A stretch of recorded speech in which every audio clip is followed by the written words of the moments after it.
কচড় মচড় কচড় মচড় কচড় মচড় কচড় মচড়। হাগুদা কখন যে আসবে কে জানে, টেনশনে মাথায় কাজ করছে না। উপ উপ উপ উপ কচড় মচড় কচড় মচড় কচড় মচড়। কিরে নটেন, সকালবেলায় কচর মচর শুরু করে দিছিস? আর বলে না হাগুদা, টেনশনই টেনশন। বাড়ির থেকে আমার জন্য মেয়ে দেখেছে, আজকে সেই মেয়ের বাড়ি যেতেই হবে। তা তো ভালো কথা। ভালো কথা না হাগুদা, মেয়ের বাপ নাকি বিশাল ডেঞ্জার শুনেছি। আমি একটু গোপন সূত্রে জানতে পারিছি মেয়ের বাপ বিশাল কড়া। মেয়ের বাপ করাটা কি হয়েছে? তুই কি দেখতে খারাপ নাকি? ওরে মেয়ের বাপ নাকি ইন্টারভিউ নেয়, বুঝছো? যদি ইন্টারভিউতে পাশ করতে পারো তারপরে রিটেন হবে, রিটেনে যদি পাশ করতে পারো তারপরে রাশিফল দেখা হবে, সেতে যদি পাশ করতে পারো তারপর যাই বিয়ে হবে। তোর শ্বশুর তো দেখছি পুরো একদম কমেডিয়ান মাল। আরে কমেডিয়ান কি না সে আমি বুঝতে পারতেছি না, তাই টেনশনের জন্য পকাপক করে মেরে দিলাম। সাত সকালে তুই একা খাবি কেন ভাই? আমার একটু দে, আমি একটু খাই। তুমি খাবা হাগুদা? নাও। উপ উপ উপ কচর মচর কচর মচর উপ উপ উপ কচর মচর। তা বলো হাগুদা কি করা যায়? ওরে সে আমার প্ল্যান আছে, কি করা যায় কি না যায়। এই শোনো, মেয়ে দেখতে কিন্তু তোমার যেতে হবে, আমি কিন্তু একা যেতে পারবো না। আমার এমনিতে মোটামুটি প্যান ঢিলে হয়ে যাচ্ছে মেয়ের বাপের কথা শুনে। তাহলে তুমি যাচ্ছ তো সেটা বলো তো। আজকে দরকার হয় আমরা এই যে ট্রেনে ইসি যাবো না, হকারিটি যাবো না, কিন্তু তোর জন্য মেয়ে তো আগে দেখতে হবে না। এই বয়সে যদি বিয়ে না করিস তারপরে তো পরে মেয়েটে পাওয়া যাবে না। চল চল তাড়াতাড়ি রেডি হয়ে আয়। ঠিক আছে ঠিক আছে, রেডি হয়ে আসতেছি। শোন, ওই কটার সময় টাইম দিছে? এই বলিছে কি 10টা 10-এর সময় যাতি, একদম রাইট টাইমে যাতে হবে, মেয়ের বাবু কিন্তু বিশাল টাইট। সে আমি দেখ পানি, তুই চাপ নিস না, চল। ঠিক আছে, বাড়িতে স্নান করে রেডি হয়ে আসি। হ্যাঁ এই ঠিক আছে, যাওয়ার সময় যেন আবার মালফাল খাস না, বাংলা মাল খেলে কিন্তু গন্ধ বেরোয়, বুঝতে পারিস? যা খাইছিস খাইছিস, বাড়ি যে একটু ব্রাশ ফ্রাশ করে আসিস, বুঝতে পারিস? মেয়ের বাবার কড়া আছে তো, আবার যদি মদ খাওয়ার জন্য রিজেক্ট করে দেয় তারপরে আর এক জ্বালা। ঠিক আছে, আমি কড়া এই তুলসী পাতা চাবাবানি, আর কড়া ওই যে মানে লেবু পাতা চাবাইয়ে, ঠিক আছে, মুখের গন্ধটা দূর করে দেবানি। ঠিক আছে হাগুদা, বলছি কি এক ঢোক দিবা নাকি? ভারী টেনশন হচ্ছে। আরে না, কোনো ঢোক ফোক দেওয়া হবে না, তুই চলে যা যা। শালা মাধ্যমিক পরীক্ষার সময় এত টেনশন হয় নাই, কিন্তু যে যে মেয়ে দেখতে যাবো বিরাট টেনশন হচ্ছে। উপ উপ উপ কচর মচর কচর মচর উপ উপ উপ কচর মচর কচর মচর। পাস হবানি না ফেল হবানি তার কে জানে। যাই দেখি বাড়ির দিকে যাই, একটু স্যান করে আসি। আজকে নন্টের শ্বশুরই ঠিকঠাক করে জব্দ করতে হবে, দেখি কিরকম করা। আগে ওই বাড়ি যাওয়ার আগে ও শ্বশুরির একটু মানে কমজোরি পয়েন্টগুলো জানতে হবে। ও শ্বশুরির কোনো মোটামুটি গার্লফ্রেন্ড ফ্রেন্ড আছে নাকি সব জেনে এসব কমজোরি জায়গায় ঘা দিতে হবে, নাহলে কড়া মানুষকে এইভাবেই টাইট করতে হয়। নতুন প্ল্যান করতেই হবে, কিচ্ছু করার নেই। হাগুদা, তুমি এরকম রেগে রেগে আছো কেন? ওরে কোনো রাগ না, মেয়ের বাপরে কি করা যায় সেটা একটু ভাবছি। এক কাজ কর নন্টে, এই সামনেই মন্দিরে একটু নমস্কার করে ভগবানের কাছে একটু প্রার্থনা করে যা, বুঝছিস? যে তোর শ্বশুর যেন তোরে একদম কড়া লেভেলের প্রশ্ন না ধরে। ঠিক বলিস, দাঁড়াও আমি একটু নমস্কার করে নিই। হে ভগবান, এইবারের মতন পাশ করাই দিও, নাহলে সারা জীবন এরকম কুমারা থেকে যেতে হবে। মাধ্যমিক পরীক্ষায় ফেল করে গেছি তাতে কোনো অসুবিধা নাই, মোটামুটি এই পরীক্ষায় পাশ করাই দিও। তোমার সারা জীবনের অনেক আমি ফাজলিমি করেছি, অনেক দুঃখ কষ্ট দিছি, তার জন্য আমার মাফ করে মোটামুটি বিয়েটা যাতে হয় সেই ব্যবস্থা করে দিও। আর হাগুদারে এরকম শক্তি দিও যে হাগুদা যেন আমার শ্বশুরের সাথে লড়তে পারে। ওরে আমার জন্য বলা লাগবে না রে, আমি এমনি পারবানি লড়তি, তুই টেনশন নিস না। হে ভগবান, আমার যদি বিয়ে হয়ে যায় তাহলে আমি আবার আসবানি এই মন্দিরে পুজো দিচ্ছি, ঠিক আছে? আমার একটু রক্ষা করো, আমার একটু বুদ্ধি শুদ্ধি দিও, যাতে ঠিকঠাক করে এই পরীক্ষায় যেন পাশ করতে পারি। জয় মা দুর্গা, বিয়েটা যাতে হয়ে যায় সেই একটু আশীর্বাদ করো। হাগুদা করে ফেলাইছি পুজো। ঠিক আছে, কোনো ব্যাপার নাই। এই টাইম কত হলো? এই আর 5 মিনিট আছে, তাড়াতাড়ি চল, একদম 10টা 10-এ রাইট টাইমে ওদের বাড়ি ঢুকতে হবে, বুঝতে পারিস? টাইম দেখে কাজ করতে হবে। হাগুদা পুরো রাইট টাইমে ঢুকতে হবে? হ্যাঁ রে হ্যাঁ, এই মেয়ের বাপরে ইমপ্রেস করতে গেলি টাইমের মূল্য দিতে হবে, বুঝতে পারিস? আজ্ঞে স্যার। চল চল, লেট করিস না, চল। বলতেছি কি হাগুদা, ভয় লাগতেছে, একটু বাংলা মান খেয়ে নিলে হতো না? ওরে না রে না, আমি আসি তো, তুই টেনশন নিস না, চল। এই তো এখন বাজে 10টা 10, দেখি এখন থেকে ক মিনিট লেট হয়। মাই কামিং স্যার। ও চলে আসছো, গুড গুড, তুমি একদম রাইট টাইমে এসেছো।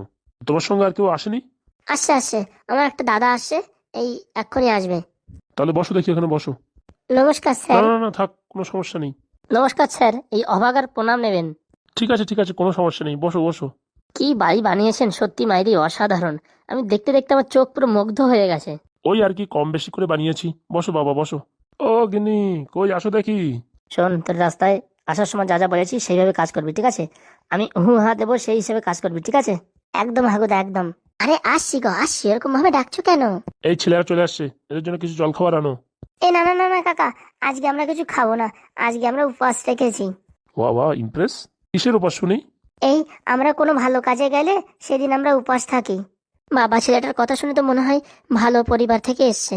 তাহলে আজকে কিচ্ছু খাবে না? না না, আজকে আমাদের নির্জলা উপবাস। হ্যাঁ, উপর থেকে আবার আজকে একাদশী তো, তাই আজকে আমরা উপোস থাকি। সত্যি সত্যি অসাধারণ। আমি প্রথমে তো ইমপ্রেস হয়ে গেলাম এদের, পরে তাহলে এদের প্রশ্ন করবো কি করে? না না, প্রশ্নের কোনো ত্রুটি রাখা যাবে না, মেয়ে দিতে হবে বিয়ে, তাই কড়াভাবে এদের একদম পরীক্ষা নিতে হবে। তাহলে বাবা তোমরা কিছু খাবে না? না না কাকিমা, অন্যদিন এসে খেয়ে যাবো, আজকে খাবো না। শোনো বাবা, মেয়ে দেওয়ার আগে কিছু প্রশ্ন তোমার করা উচিত। আমার তো আগে জানা দরকার ছেলেটা কেমন বা কি, সব বৃত্তান্ত না জেনে তো মেয়ে দেওয়া যাবে না। হ্যাঁ হ্যাঁ অবশ্যই।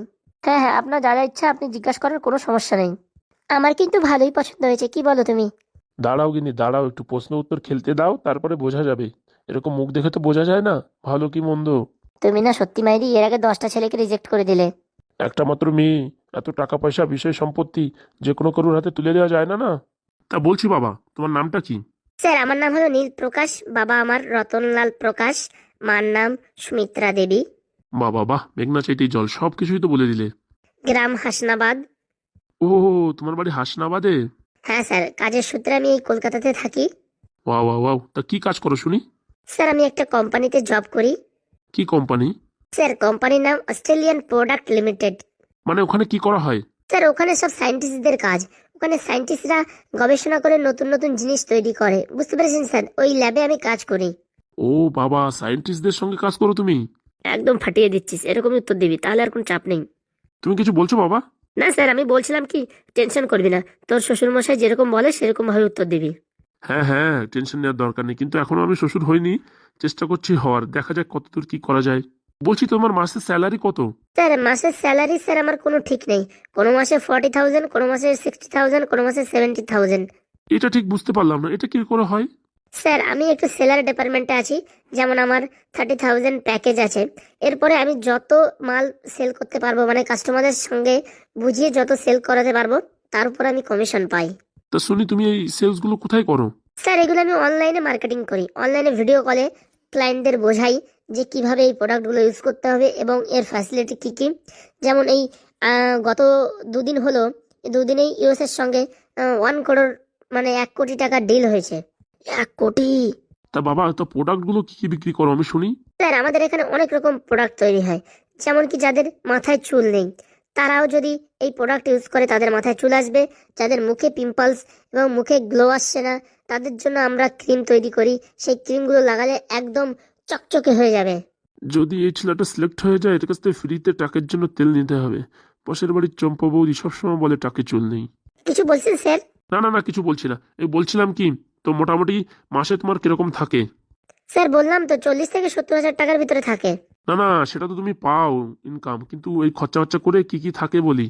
স্যার পুরোটাই থাকে, আমি বেশি খরচা টচা করি না, ওই যা টাকা পয়সা হয় খাওয়া দাওয়া করে। আর আমি বাইরের কিছু খাই না, বাইরের সব জাঙ্ক ফুড আমি খাই না, ওসব খালে বডিতে সমস্যা হয়, এর জন্য আমি খাই না। Wow, very good. বলছি কি, মাঝে মাঝে ওই বাংলা টাংলা খাও নাকি? না স্যার, কি যে বলেন, বাংলা তো আমার স্বপ্নেও আসে না। হ্যাঁ হ্যাঁ বন্ধু, আমার বাংলা কোনোদিন খাইনি, কোনোদিন দেখিনি কেমন কালার হয়। যাক, ছেলেটা ভালোই আছে। বলছি কি, শোনো না, আমার কিন্তু খুব ভালো পছন্দ হয়েছে, মেয়েটাকে আনবো। দাঁড়াও একটু দাঁড়াও তো, ধৈর্য ধরো। বলছি কি, তুমি যখন ঘরে আসলে তখন তোমার মুখ থেকে একটা লেবু সেন্ট বা তুলসী পাতার সেন্টের মতন আসলো, ওটা কেন আসলো? এই মরেছে কেলো করেছে।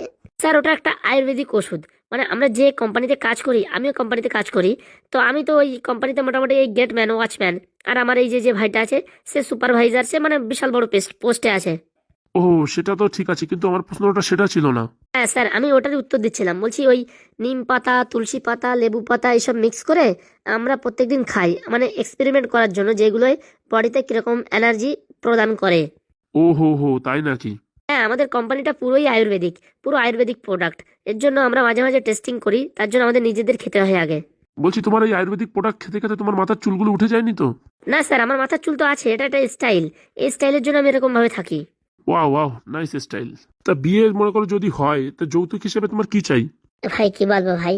স্যার বলছি আমি ওর দাদা, তাই ডিসিশনটা আমি বলছি, আমাদের কিচ্ছু দরকার নেই, আপনি যেভাবে পাঠাবেন আমরা সেভাবেই রাজি।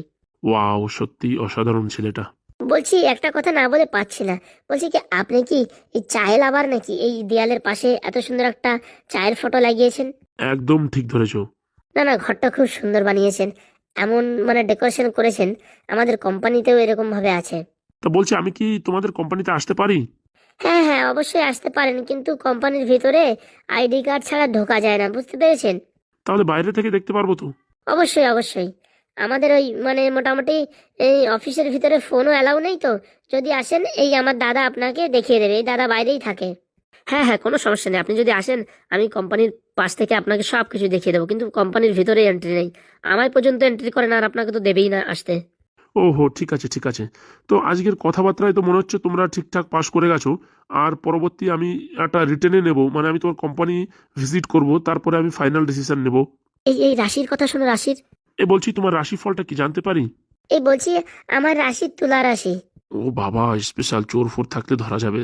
তা তুলা রাশিটা তুমি কোনোদিন চোর ধরেছো বাবা হাত চালান দিয়ে? না কাকিমা, সেরকম এখনো সৌভাগ্য হয়নি।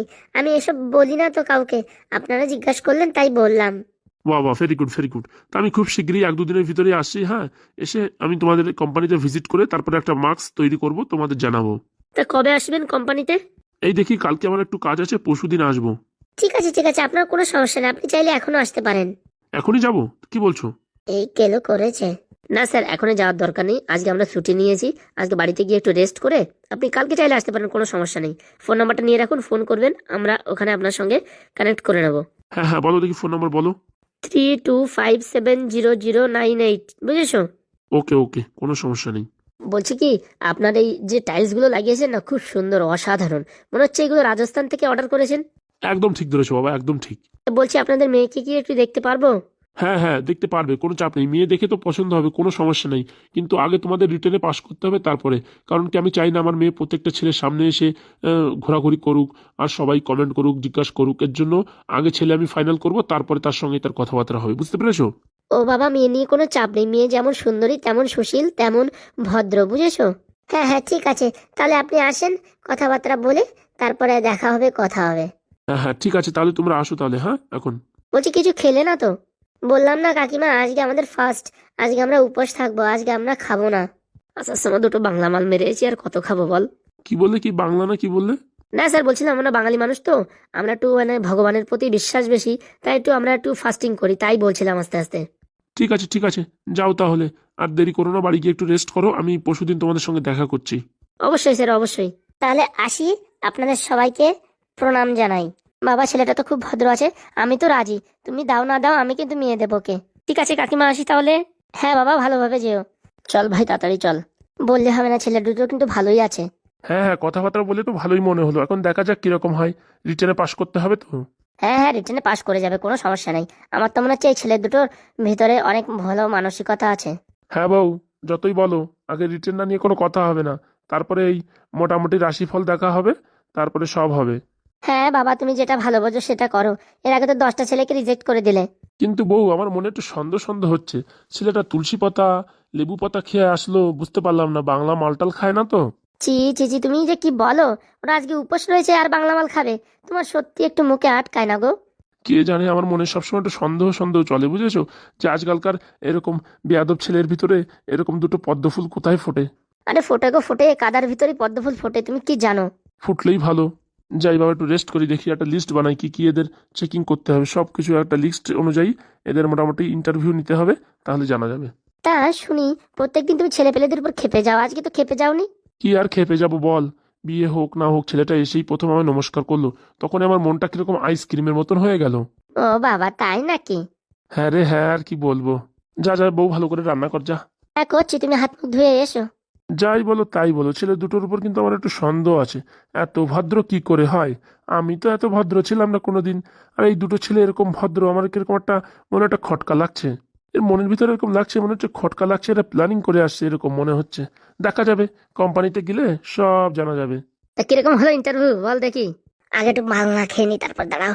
কচড় মচড় কচড় মচড় উপ উপ, কচড় মচড় কচড় মচড়।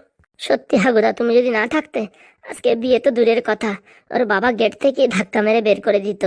ওরে, ও নিয়ে কোনো চাপ নিস না, আমি আছি তো, কি করে কারে ইমপ্রেস করতে আমার জানা আছে। সত্যি হাগুদা, তুমি যেভাবে আমায় বুঝাইছো আর যেভাবে তুমি ট্রেনিং দিছো, যদি না দিতে আমি তো যাওয়ার সাথে সাথে 1 মিনিটে রিজেক্ট হয়ে যেতাম। যেই বলতাম ট্রেনে হকারি করি, ও লাথি মেরে বের করে দিত। ওরে, অত চাপ নিস না, আমি তো আছি। তুমি তো আছো, এখন নতুন একটা উপাত খাড়া হয়েছে, ওর বাবারে কোম্পানি দেখাতেই হবে। ওরে তুই চাপ নিস না, আমি কোম্পানি কারো ইমারত খাড়া করে দেবো তোর জন্যই। আর সিকিউরিটি গার্ড আমি হব, তুই তো ভিতরে থাকবি, বলে দিতিস তো, তোর সাথে তো দেখা হবে না, তোর সাথে ফোনে কথা হবে।